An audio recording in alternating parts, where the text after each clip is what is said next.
반갑습니다. 예, 5월은 계절 중에서 가장 좋은 계절이라고 하고 또 5월은 기념일이 많아요.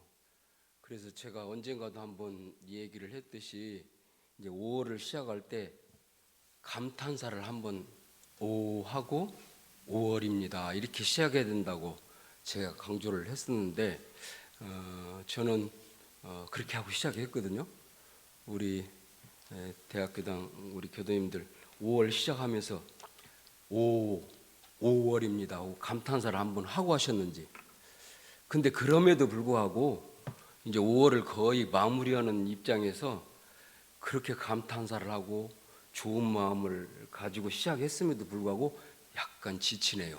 하도 행사들이 많고 또 쉬는 날이 또 있어서 좋기는 좋았는데 쉬었다고 그래서 일을 누가 대신해 주는 건 아니더라고요. 결국에 또 우리가 일을 하게 되고 그래서 점점 이 좋은 5월 달을 마무리하는 이 단계에서 조금씩 지쳐가지 않나 하는 생각이 들어지면서 오늘 법회를 통해서 혹여 그 지친 마음에 새로운 그 마음이 이렇게 나서 은혜로운 법회가 되기를 간절히 염원드리고요. 이제 아까 그 우리 설명기도 간절한 설명기도로 오늘 법회는 이제 다 이루어진 것 같습니다. 그러나 이제 그 설명기도 중에 5월은 뭐 여러 날이 있지만 우리 대종사님께서 오신 날이고 또 이제 내일 모레면 부처님께서 오신 날이에요. 그래서 그 기념일 그런 각종 날들을 보낼 때 그냥 기본적으로 너무 이렇게 부담 갖고 심각하지 말고 그냥 여기 예보에 한 것처럼 그냥 수의 공덕을 쌓는 날이다. 참 좋다. 이런 어른이 오셔서 좋다.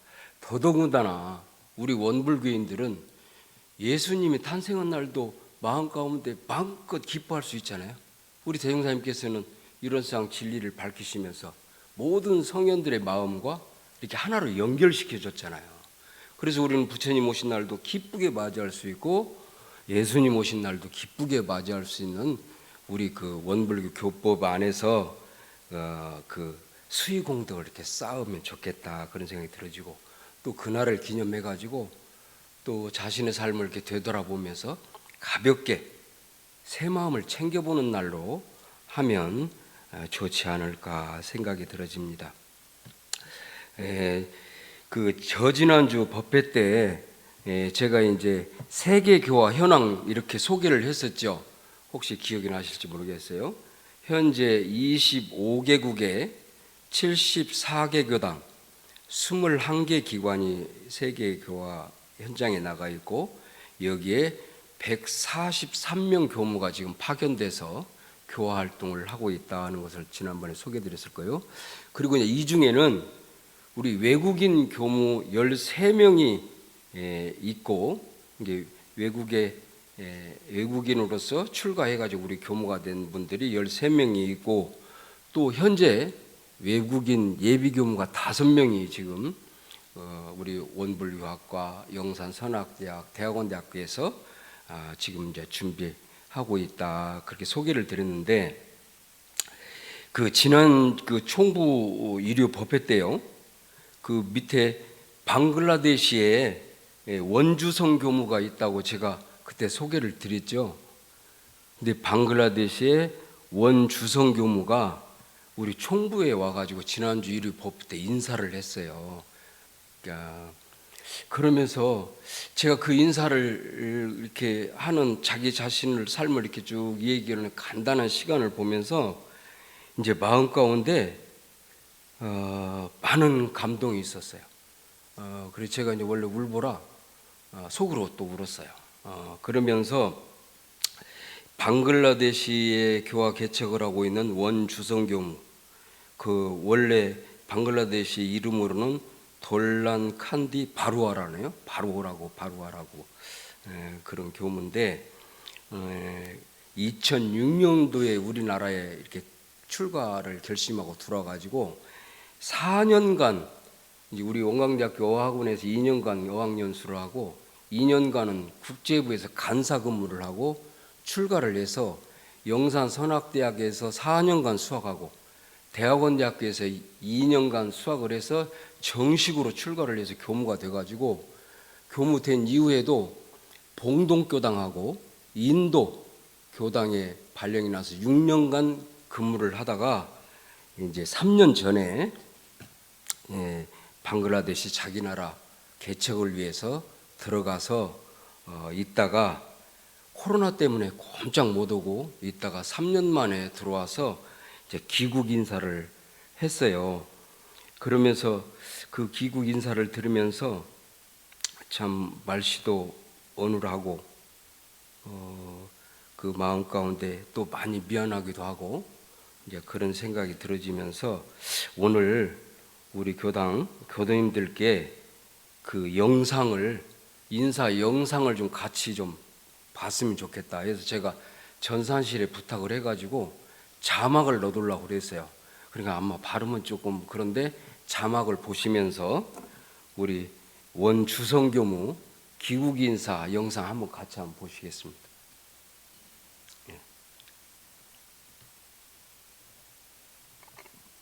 네, 반갑습니다. 박수도 한번 치실래요? 그래서 총무 어르신들 앞에서 말을 해보니까 되게 좀 가슴이 두근두근하네요. 예. 제 본명은 원주성이라고 합니다. 저는 방글라데시에서 온 원불교 출가자, 원불교 첫 규모 원주성이라고 합니다.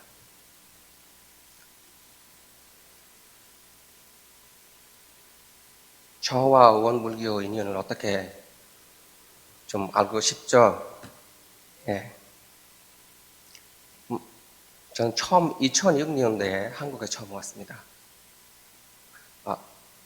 저희 출전 기무님이신 연타원 김효철 기무님께서 국제부장님으로 계실 때 그 종교 모임하러 방글라데시 수도 다카를 다녀왔습니다. 저희 사촌형 불교 소속 불교 스님이신데 그 종교 모임 때 그 연타님 김효철 기무님과 저희 사촌 형님을 이렇게 만나게 됐습니다.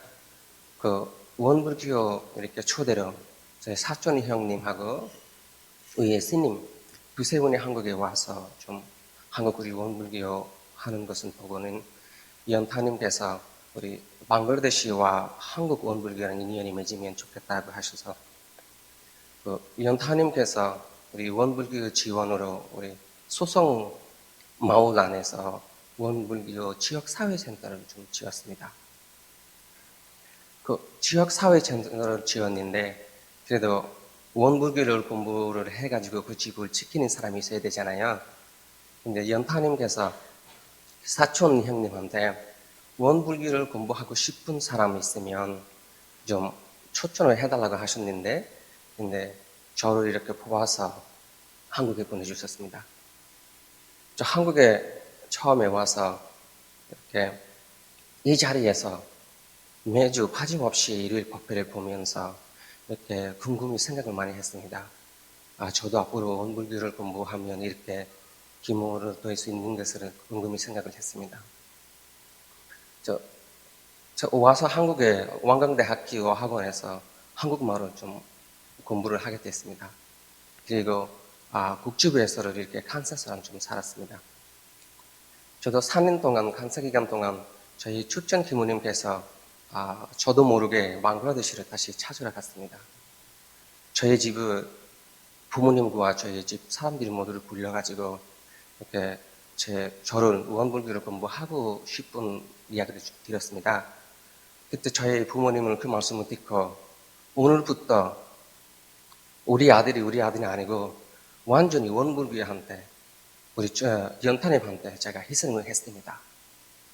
연타님께서 하시고 싶은 대로 하십시오. 이렇게 말씀하셨습니다. 그 다음에 연타님 한국에 돌아왔습니다. 저도 집에서 연락을 받았는데 저를 이렇게 이름을 불려서 니네 축전 기무님께서 하시는 대로 하라.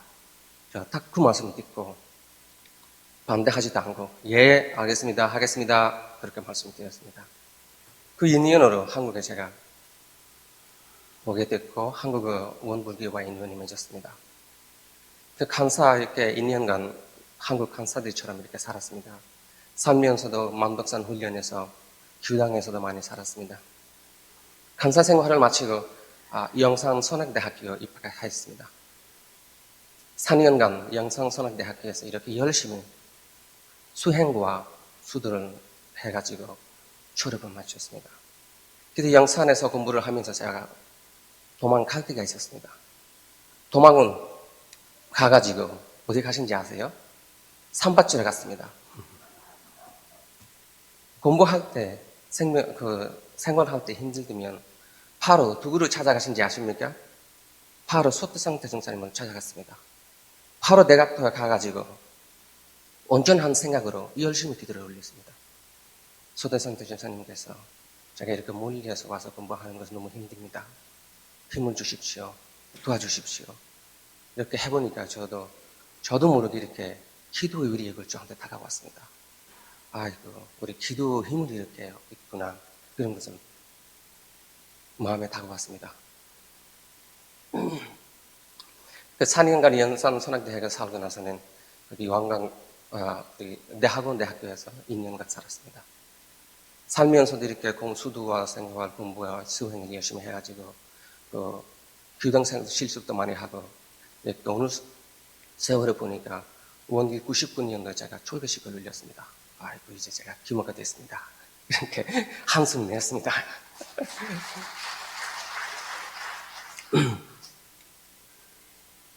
이렇게 해가지고 천주 몽동 교당에서 좀 살았습니다. 살아가지고 인도에도 좀 살았습니다. 이제 좀 나이가 들기 전에 제가 모국으로 들어가서 방글라데시에 들어가서 이 법을 제가 혼자만 배우지 않고 이 법을 배워서 제가 혼자만 행복하지 않고 방글라데시 사람들도 이렇게 행복하게 만들어서 그런 소원을 세웠습니다. 그 소원으로 저 3년 전에 2020년도에 방글라데시로 개척회하러 발령났습니다. 근데 이거 운이 좋은지 나쁜지 모르겠지만 바로 코로나가 시작했습니다. 2년간 이렇게 코로나 속에 살다가 되게 방글라데시 중에서 좀 환자와 사망자들이 많이 나타나게 됐습니다. 코로나 시기에. 그 동네 마을의 사람한테 이렇게 도움이 많이 도와주셨습니다. 코로나 병을 걸려서 밖에 못 나가는 사람들한테 음식을 나눠해주거나 또 코로나로 이렇게 사망을 했는데 화장들을 해야 돼요. 그런 화장들을 누구나 만지기 쉽지 않아서 PPC를 입고 이렇게 화장대에 가서 화장을 했습니다. 이렇게 동네 사람들한테 많이 도움을 드렸습니다. 이렇게 살다가 지금 3년을 지냈습니다. 지금은 또 방글라데시에 대해서 좀 간략하게 말씀드리겠습니다. 방글라데시는 그 남아시아 인도 아래쪽에 있습니다. 그 아래쪽에 있는데 그 동서북쪽으로 인도 국경선이 있고 남쪽에는 바다와 미얀마 국경선이 있습니다. 1947년까지는 방글라데시는 영국 식민지로부터 해서 그 이후에는 1971년까지 현재 파키스탄 식민지로부터 했었습니다.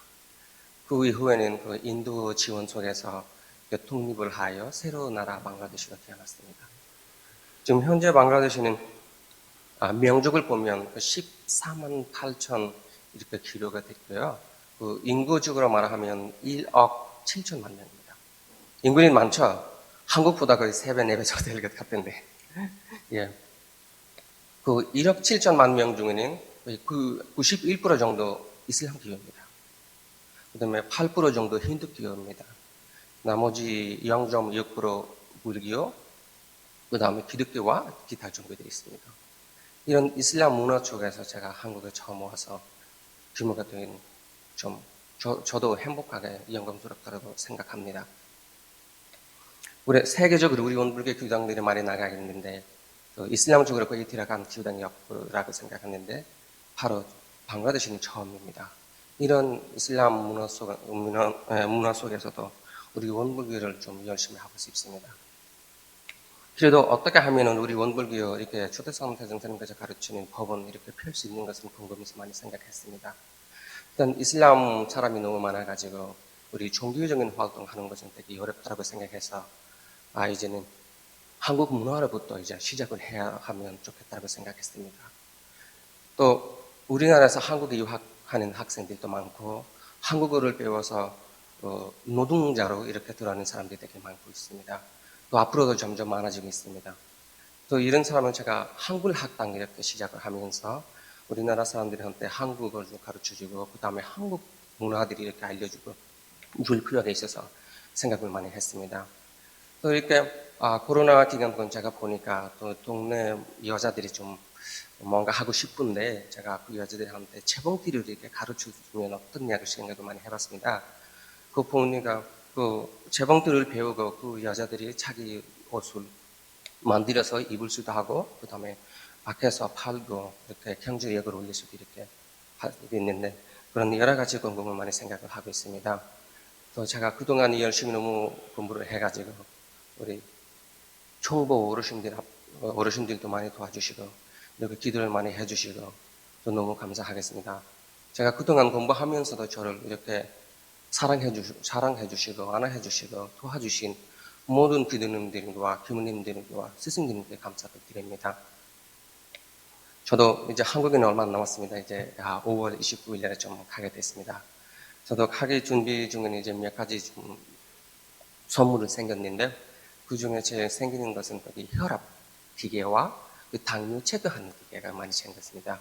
일단 가가지고 동네 사람들이 이렇게 나누면서 우리 원불교를 소식도 알리고 그다음에 혈압 체크하고 당뇨 체크를 하면 동네 사람들한테 응원을 많이 받을 수 있다고 생각합니다. 이렇게 말을 오래 못했지만 제 말씀을 이렇게 열심히 들어주신 우리 총부 어르신들께 정말 너무 감사드렸습니다. 진리적 종교 신앙과 사실적 도덕의 훈련으로서 이렇게 전 세계를 행복하게 만들 수 있도록 기원하면서 신심, 공신, 고무심을 놓치지 않고 진리의 신앙과 수행을 공부를 열심히 하면서 마치겠습니다. 감사합니다. 박수 한번 주시죠. 제가 그 참 발음도 어눌하고 그런데 이제 자신이 이제 이렇게 공무원 얘기도 하고 또 다시 자기 나라를 가서 그렇게 해보겠다는 얘기를 하면서 마음 가운데 많은 같은 교육자로서 좀 미안한 감이 들었어요.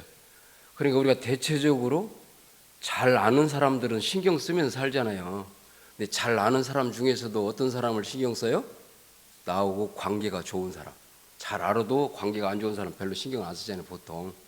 근데 이런 우리 소중한 법 형제가 그 방글라데시에서 이렇게 지내고 있다는 사실을 몰랐고 또 제가 지난주에 이렇게 얘기를 하면서 이렇게 그 마음으로 해보긴 했어도 이 감상담을 귀국 인사를 들으니까 더 마음 가운데 다가와서 제가 우리 교도님들께 소개도 하고 여기 우리 교도님들이 좀 개척지 성금을 좀 모아서 보내줬으면 좋겠다 이런 생각이 들어졌어요.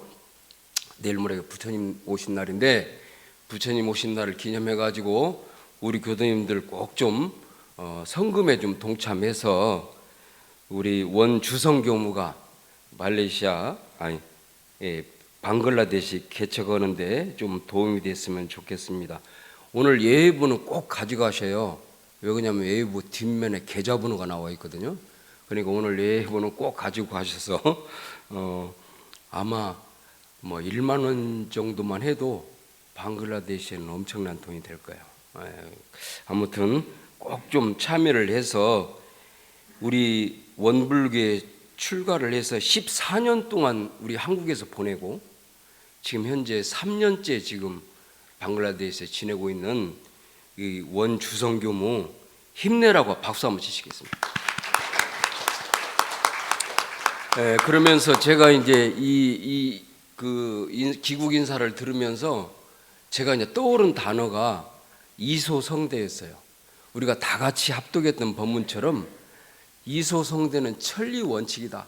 작은 것이 모여서 큰 것을 이루게 된다고 하는 법문 말씀이 마음 가운데 더 깊이 다가왔어요. 그러면서 이제 또 하나 떠오른 말이 족한상심, 족한상심. 발족자, 찰한자, 상할 상자, 마음심자. 이제 이거는 마음심자인데 심장이 심장.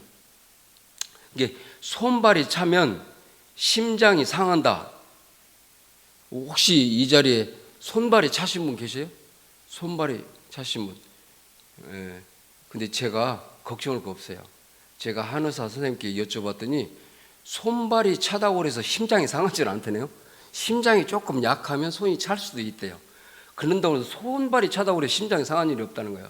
이 말은 황석공 소서에 나오는 말인데, 우리들이 자신의 삶을 또 사람들의 관계에서 이렇게 손발을 차게 하면 자기 자신이 상하게 된다. 그러니까 어떻게 보면 우리 몸에 있어서도 나의 모든 일을 직접 해주는 사람은 누구예요? 해주는 기관은 손발이잖아요. 그래서 손발을 늘 아끼고 귀하게 생각해야 된다.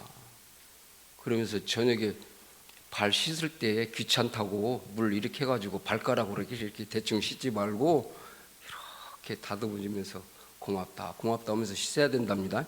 예, 아무튼 족한상심이라는 그 단어가 생각났어요.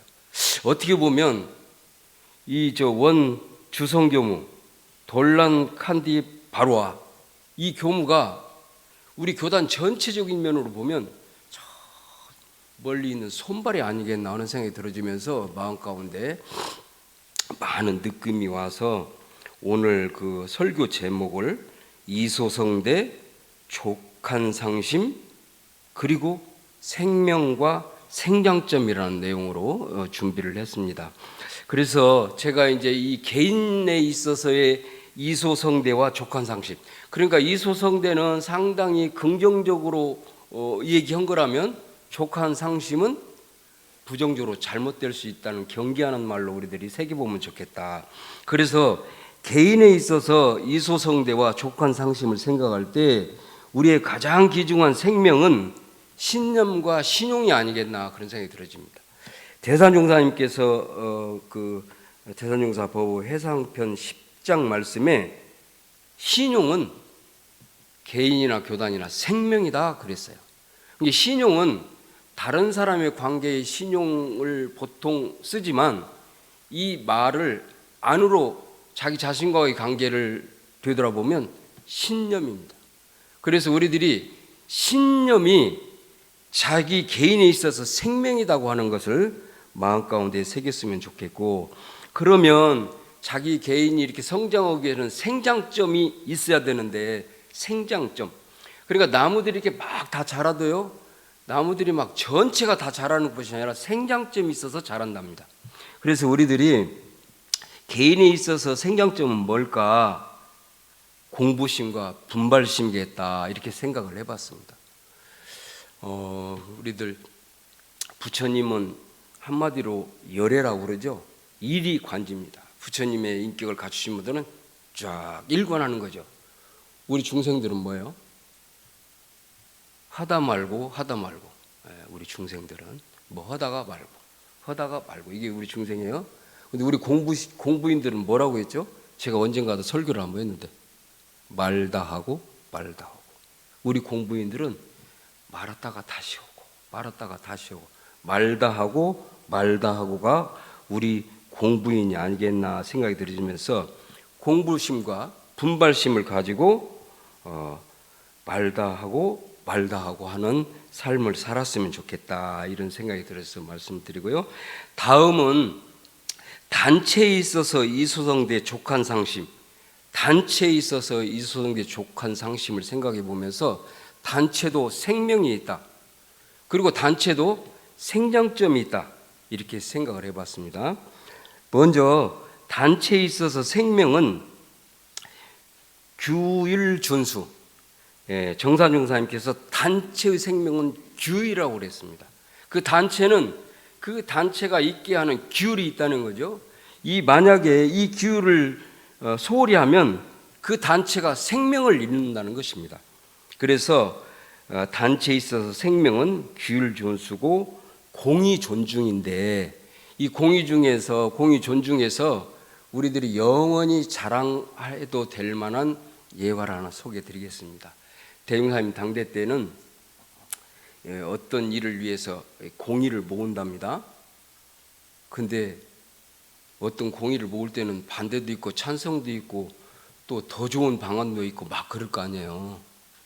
그래서 어떤 안이 결정이 딱 되면 특히 반대했던 사람이 앞장서서 그것을 했다는 거예요. 그러니까 보통 사회에서는 나는 그 논의할 때 반대했으니까 결정은 그렇게 됐어. 나는 계속 반대요. 끝까지 반대요. 그러면서 오히려 그 결과가 좋지 않으면 기분이 좋아. 이게 중생들이에요. 그러나 우리 교단의 대종사님 당대 때 우리 공동체의 정신은 반대했던 사람이 최선봉에서 내가 제안한 것처럼 일을 진행했다는 겁니다. 그래서 단체에 있어서 생명은 규율 준수고 공의 존중이다라고 하는 말씀을 드리시고, 이제 단체에 있어서 생장점은 단결과 창의 개척입니다. 단결과 창의 개척이 아니겠나 그런 생각입니다. 단체에 있어서 단결심이 없으면 단체는 이미 무너진 거죠. 단체의 생장점은 단결이 아니겠나 이런 생각이 들어집니다.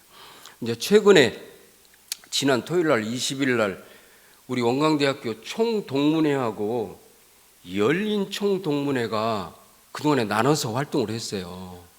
근데 앞으로 같이 이렇게 통합해서 하기로 했답니다. 이런 거는 우리 그 생장점의 입장에서 볼 때는 아주 기뻐하고 축하해야 될 일이라고 생각이 듭니다. 다 같이 한번 우리 총동문회와 열린 총동문회 통합을 축하하는 의미에서 박수 한번 힘차게 치겠습니다.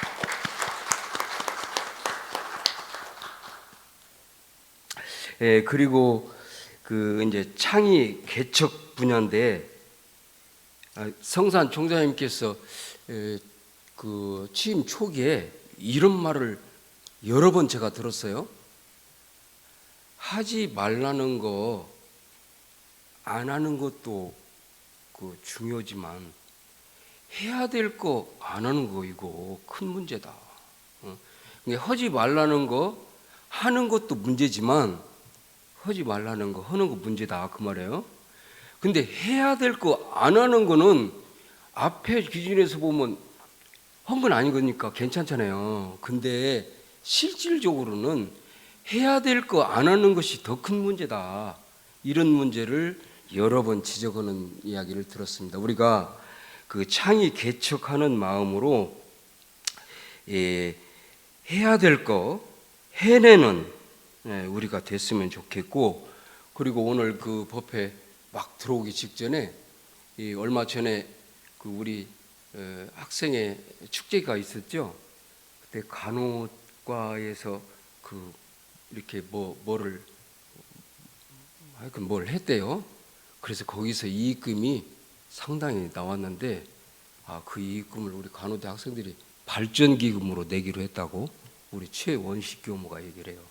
이게 어떻게 보면 그 돈이 얼마 되겠어요? 얼마 안 되지만 우리가 이소성대로 이렇게 조금씩 모아간다면 반드시 우리 대학이 대종사님께서 교육을 통해서 낙원세계를 이루려고자 하는 그런 꿈들을 이룰 수 있지 않을까 생각이 들어지고, 마지막으로 방글라데시 선교소 원주성 교무 좀 따뜻하게 감싸주는 성금에 꼭 동참해 주시길 바라면서 오늘 설교 말씀 마치겠습니다. 감사합니다.